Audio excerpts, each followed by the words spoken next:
15-ci məsələ. Müəllifin, Allah ona rəhmət etsin, qeyd etdiklərindən biri də dünya barədə və onun sürətlə yox olub getməsi haqqında təfəkkür etməkdir. Həmçinin dünyanın bir imtahan və sınaq yurdu olduğunu və bir aldanış yurdu olduğunu düşünməkdir. Uca Allah buyurur, bilin ki, dünya həyatı oyun və əyləncə, bəzək-düzək, bir-birinizin yanında öyünmək, var-dövləti və oğul uşağı çoxaltmaq istəyindən ibarətdir. Bu, elə bir yağışa bənzəyir ki, ondan əmələ gələn bitki əkinçiləri heyran edir. Sonra o quruyur və sən onun sapsarı olduğunu görürsən. Sonra isə o çör-çöpə dönür. Quranda bu dünya həyatının misalını bəyan edən bir çox ayələr vardır. Eləcə də Rəsul-u Kərimin, ona Allahın salamı və salavatı olsun, hədislərində də bu barədə çox qeyd edilir. Uca Allah buyurur, dünya həyatı isə aldadıcı ləzzətdən başqa bir şey deyildir. Yəni, keçici və fani bir faydadan ibarətdir.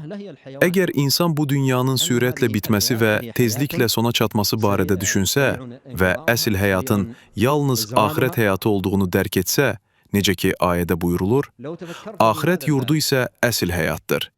Bu həyata gəldikdə isə o, bitməsi və yox olması çox sürətli olan bir həyatdır. Sən insanların dayanacağı o gün haqqında, qiyamət günü uca Allahın hüzurunda duracaqları o gün barədə düşünsən, hesabın başlanmasını gözləyərkən nə qədər dayanacaqlar? Müddəti 50.000 il olan bir gündə. Müddəti 50.000 il olan bir gündə. İnsanın dünya həyatında yaşadığı müddət bu 50.000 illə müqayisədə nədir ki? İnsanın ömrü nə qədərdir? Peyğəmbər demişdir, ümmətimin ömürləri 60 ilə 70 arasındadır.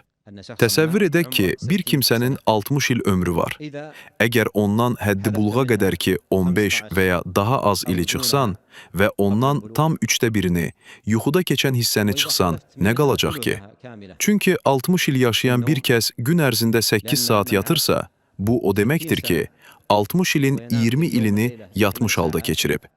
Sənə qalan ömür payı isə çox azdır. Bu az müddət, miqdarı 50.000 il olan o günlə müqayisədə nədir ki, müddəti 50.000 il olan bir gündə.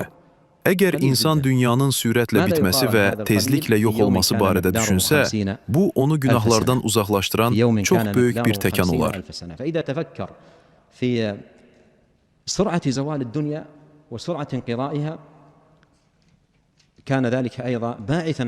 Bu mənanı Peyğəmbərin, Allahın salamı və salavatı onun üzərinə olsun, bu sözündə də görə bilərsən.